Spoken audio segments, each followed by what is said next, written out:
What's going on, blue collar hustlers? Hey, I'm going to take you with me on a day in the trade, so let's get to it.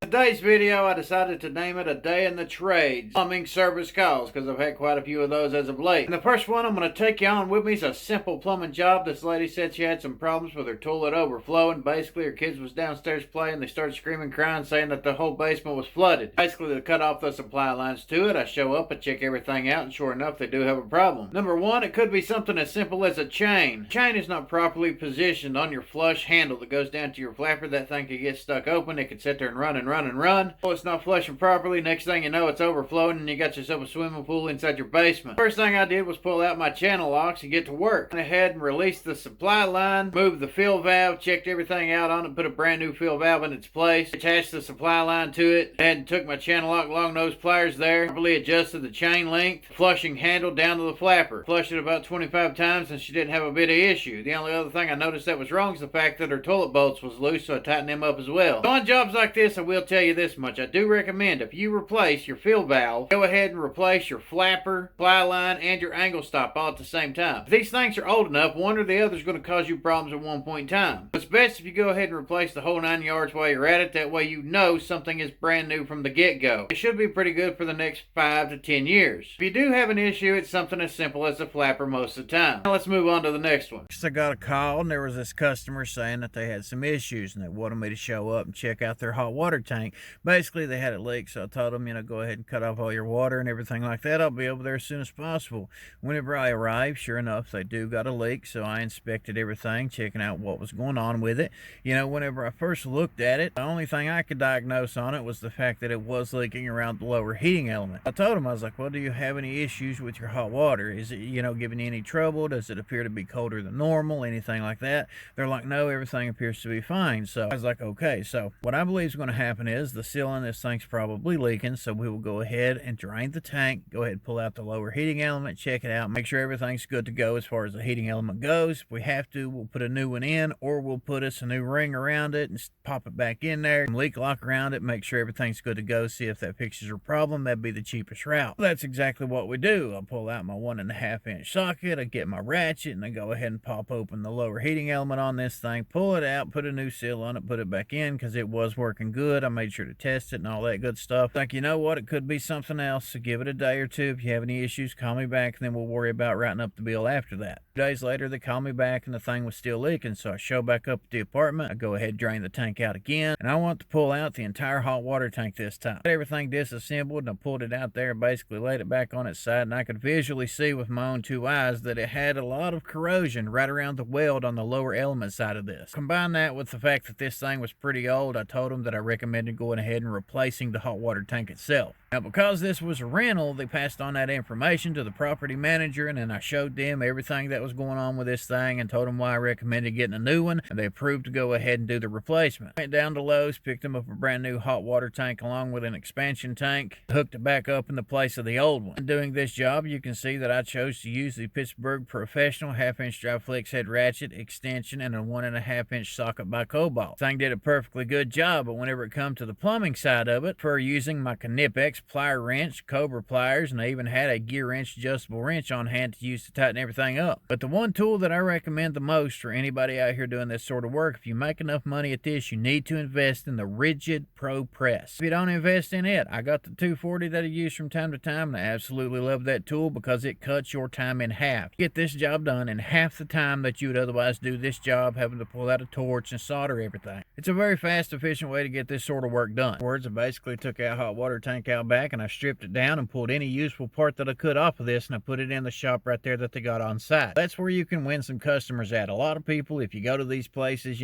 plumbers or whatever, you'll come in, you'll do the job, you'll do the repair, you'll throw everything out to the dump, you'll get your check, you're going about your day. I like being able to tell the customer or the property manager or whoever, hey, I stripped this thing down, you got the copper wires, the plugs, the pipes, the pressure relief valve, anything that is useful on this one particular particular hot water tank, I stripped it down, put everything downstairs in the shop where you might keep the parts and stuff at. If you have any issues in the future, you got two perfectly good heating elements downstairs. If you get in a pinch and you don't want to put a new one in, right there you go. As long as they match the wattage on the water tank that you're working on, you can put those in it and use them. It might save you money in the future. You might call me in to do a job, and all I have to do is go down there and get one of those used ones, pull an old one out, put that one in. I get a few more miles out of it, and that right there is what will get you repeat customers. I don't mind putting in something brand new. I like being able to give the customers the option. Next service call I got was at another apartment complex. They basically had a leak. We got 3 different floors here. We got floor 1, 2, and 3. The one on the 3rd floor was the one that was leaking. Basically, this guy's bathtub shower, it was leaking right there in the drain. The drain was made out of that galvanized steel. It runs into cast iron. This stuff used to be like 1.5-inch pipe. Now it's got about a nickel-sized hole in the bottom of it for all the drainage to go through it. That galvanized steel rusted and corroded away. Every time this guy was taking a shower, all of his bath water was pouring down inside the wall in the bathtub of floor number 2 and floor number 1. Now floor number 2 took the brunt of it, so that's where I started at. I come in, I cut a big old square hole in the ceiling. It's a Kobalt reciprocating saw to do this. You can see I got inside the ceiling there, seen what the problem was, evaluated the situation. I put in all new overflow drains, the whole 9 yards to go onto the plumbing line of that bathtub. After that was all said and done, I wanted to go ahead and test everything out, make sure there wasn't no leaks. Unfortunately, the line was clogged up. I went downstairs, back to floor 2 again, took all this stuff back apart, and I took the Super V snake, augered out that drain. At least I thought I augered out that drain. I assembled everything, put it all back together, went back upstairs, filled it up, seen if it'd drain. It didn't drain. That's because, like I said, this place got a bunch of cast iron pipes in it. It's about a 30-some-year-old building. A bunch of straight T's in it. Straight T is basically going straight across, and then it T's out. You got a vent going up on the top, a drain going down through the bottom, and it's attached going straight in through the side. In that situation, you got your snake going in there, not got any kind of slope or arch or anything like that to guide the snake one way or another. Every time I was sticking that snake in there, it was going out the vent instead of going down the drain. Luckily, they've had problems in this building in the past, so they already had some holes cut out in behind the wall. Shower and the refrigerator on opposite sides of each other in this apartment. I could go in behind the refrigerator, and there was 2 access panels right there, so I could crawl in behind the wall and get to the ventilation system. Cut that vent pipe in half, run the snake about 2 foot down in there, and unclog the drain into the main line. After that, I got some fern coats, attached everything back together, went back around over top the tub, reassembled everything, went back upstairs, made sure it would drain good. After a day or 2 of no leaks, I returned, and I went ahead and put a brand new patch of sheetrock up in its place, put some mud over it, let it dry, returned, sanded it, painted it, made it all look brand new again. Of course, I went downstairs to the first floor and had to do the exact same thing to that one, and then moved on to the next job. As you know, I have been taking on some remodeling jobs, contract work, things like that, and some of the jobs that I take on has been remodeling apartments. Now, this one apartment that I remodeled, I'm going to show you here. It's been a few months back that this thing was leased out. Tenant's been living there for about 2 months, and then she had a major problem. Basically, got the property manager, said that she thinks her HVAC was leaking. She wanted me to show up and come look at it. So I show up to come look at it, and if it was her HVAC leaking, it's a pretty damn bad leak. This thing flooded her entire living room, her kitchen, her hallway, her bedrooms. It was running out the balcony on the side of the building. That's because it wasn't her HVAC that was leaking. There was a plumbing line busted overhead over top where her washer and dryer should go, but this lady doesn't have a washer and dryer yet, so she didn't think to open up the bifold doors and look in there. That's what her ceiling looks like. It's on the 2nd floor of a 6-floor building, and everybody's drain lines run down through her apartment into the main line. Everybody that lived over top of her, using their washer, dryer, tub, or sinks, was running all of their dirty drain water straight down into her apartment. Crawl up inside that thing, and it was just a nightmare to get to. It was old, outdated, rotted out cast iron pipe with a big fat hole in the side of it. Had double wires hooked up everywhere, drain lines. The main breaker box was directly beside where this thing was leaking at, so you had an electrical issue that could occur. Burned up a brand new light fixture. You had ventilation going all over the place, water lines coming in, drain lines going out, duct work for exhaust fans running by. It was almost impossible to get to the actual problem inside this ceiling. At the end of the day, we cut out all that old cast iron. As you can see by this picture right here, there isn't much of a line left to drain anything out of. This is the problem with cast iron in buildings that's over 30 years old. This is exactly what your pipes are going to look like inside of them. No longer got 1.5 to 2 inches of drain. Got about a 1/2 inch to 3/4 of an inch at best. You got somebody coming in to run a snake down that thing, going to do is bust a hole in the side of your cast iron. So after a few hours of dealing with this and me calling in some reinforcements to help, we cut out all those old cast iron lines, put in some brand new PVC lines, got her hooked back up and going again. All I got left to do is go back and tear down that ceiling, put up a brand new piece of sheetrock, make it look like new. It's going to be it for my basic rundown of a day in the trades. Hope you enjoyed this video. If you did, you want to see more like it, comment down below, let me know. If you don't, let me know that as well. I'm just doing these sort of videos to show you all that I am expanding my blue collar portfolio and the jobs that I'm taking taking on and the tools I'm going to be using on these jobs. Eventually, we might stop doing these videos and just talk about the tools that I'm using, because I've already showed you all that I am plenty handy at all sorts of different stuff. I'd like to know your opinions on it, and I'd appreciate it even more if you hit that little like button. Followed on all these social media platforms. What would mean the most to me is if you supported a real deal American tradesman by popping the clutch on that subscribe button and supporting that blue collar hustle.